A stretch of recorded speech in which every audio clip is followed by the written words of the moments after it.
ఉపాసన ఈ పేరుకు ఎలాంటి గౌరవం ఉందో ప్రత్యేకంగా చెప్పనవసరం లేదు. అపోలో హాస్పిటల్స్‌లో తన బాధ్యతలు నిర్వహిస్తూనే, అదే సమయంలో సామాజిక సేవా కార్యక్రమాలు చేపడుతుంది. ముఖ్యంగా మహిళలు, చిన్నారుల ఆరోగ్యానికి సంబంధించిన అవగాహన కార్యక్రమాలు నిర్వహిస్తూ ఉంటుంది.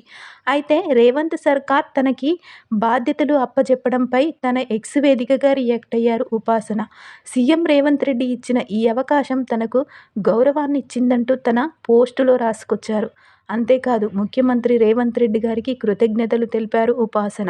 ఇక క్రీడారంగంలో తెలంగాణ పురోగతి కోసం రేవంత్ సర్కార్ 2025 తెలంగాణ స్పోర్ట్స్ పాలసీని తీసుకొచ్చింది దీనికోసమే.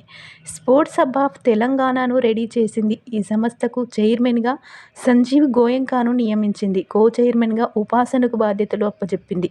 ఉపాసనకు పలువురు సినీ ప్రముఖులు విషెస్ తెలుపుతున్నారు. ఉపాసనను అభినందించారు. మా కోడలు తెలంగాణ స్పోర్ట్స్ హబ్‌కు కో చైర్మన్ అయిందంటూ చిరంజీవి గారు రాసుకొచ్చారు. గౌరవనీయమైన పదవికి ఉపాసన కొణిదెల నియామకం పట్ల ఆనందంగా ఉంది. ఇది ఒక గౌరవం, గొప్ప బాధ్యత కూడా.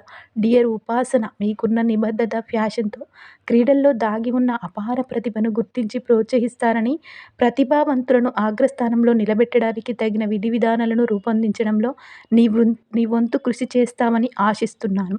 నీకు ఆ దేవుడి ఆశీస్సులు తోడుగా ఉంటాయని రాసుకొచ్చారు చిరంజీవి. ప్రస్తుతం ఈ విషయం ఎంతో వైరల్ అవుతుంది.